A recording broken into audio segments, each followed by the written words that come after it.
Hello friends, நம்ம பேரை எல்லாமே வாக்காளர் பட்டியல்ல இருக்கா, இல்லையான்னு சொல்லிட்டு தெரிஞ்சுக்க இன்னும் 1 நாள் தான் நமக்கு அவகாசம் இருக்கு. அதுக்குள்ளேயே வந்து நம்ம பேர் இருக்கா, இல்லையா அப்படின்னு சொல்லிட்டு ஒன்ஸ் நம்ம செக் பண்ணி பார்க்குறது ரொம்பவுமே நல்லது. ஏன் அப்படின்னு பார்த்தீங்கன்னாக்கா, எஸ்ஐஆர் ஃபார்ம் எல்லாம் நம்ம பிஎல்ஓ கிட்ட எழுதி எல்லாமே சப்மிட் பண்ணியிருப்போம். ஆனா, அவங்க கொண்டு போய் அத ஆன்லைன்ல அப்லோட் பண்ணாங்களா, இல்லையா? வாக்காளர் பட்டியல்ல சேர்த்தாங்களா, இல்லையா? அப்படின்னு சொல்லிட்டு நம்ம தெரிஞ்சுக்கணும். இதுக்கு முன்னாடியே நமக்கு வந்து நவம்பர் 30 வரைக்கும் தான் டைம் குடுத்திருந்தாங்க. ஆனா, அது இப்போ எக்ஸ்டெண்ட் பண்ணி, இப்போ டிசம்பர் 11 வரைக்கும் குடுத்துருக்காங்க. 11ஆம் தேதிக்குள்ளேயே நம்ம பேர் இருக்கா, இல்லையான்னு சொல்லிட்டு எல்லாமே தெரிஞ்சுக்க வேண்டிய நிலைமையில இருக்கோம். அடுத்து பார்த்தீங்க அப்படின்னாக்கா, உங்க பேர் இன்கேஸ் அதில சேராத பட்சத்தில, நீங்க மறுபடியும் 16ஆம் தேதி தான் உங்களுடைய பேர மறுபடியும் பதிவு பண்ற மாரி வரும்.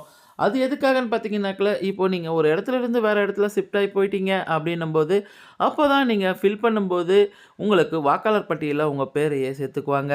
அது எப்படி செக் பண்றது அப்படின்னு பார்த்தீங்கன்னாக்கா, எனுமரேஷன் ஃபார்ம் சப்மிட் பண்ணாங்களா, இல்லையா அப்படின்னு சொல்லி பார்க்கறதுக்கு, நீங்க voter.eci.gov.inன்ற வெப்சைட்டுக்குள்ள போனீங்க அப்படின்னாக்கா, ஃபில் எனுமரேஷன் ஃபார்ம்ன்னு சொல்லிட்டு ஒரு ஆப்ஷன் வரும். அத நீங்க கிளிக் பண்ணும்போது, உங்களுடைய ஃபோன் நம்பர் கேட்கும்.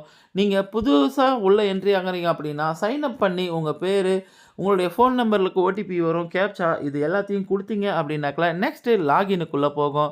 லாகினுக்குள்ள போன உடனே உங்களுடைய ஃபோன் நம்பர போட்டு உள்ள என்ட்ரி ஆயிக்கலாம் நீங்க. உள்ள என்ட்ரி ஆனதுக்கப்புறம் என்ன நடக்கும் அப்படின்னு பார்த்தீங்கன்னாக்கா, ஓடிபி கேட்கும். ஓடிபி எல்லாம் நீங்க சப்மிட் பண்ண உடனே, எந்த ஸ்டேட்டுன்னு நீங்க செலக்ட் பண்ணணும். நம்ம தமிழ்நாடு, அதனால தமிழ்நாடுன்னு சொல்லிட்டு செலக்ட் பண்ணிக்கிறோம். செலக்ட் பண்ணி அடுத்து நெக்ஸ்ட் என்ன நடக்குதுன்னு பார்த்தீங்கன்னாக்கா, பக்கத்திலேயே உங்களுடைய வோட்டர் ஐடி நம்பர வந்து போட சொல்லி கேட்குது.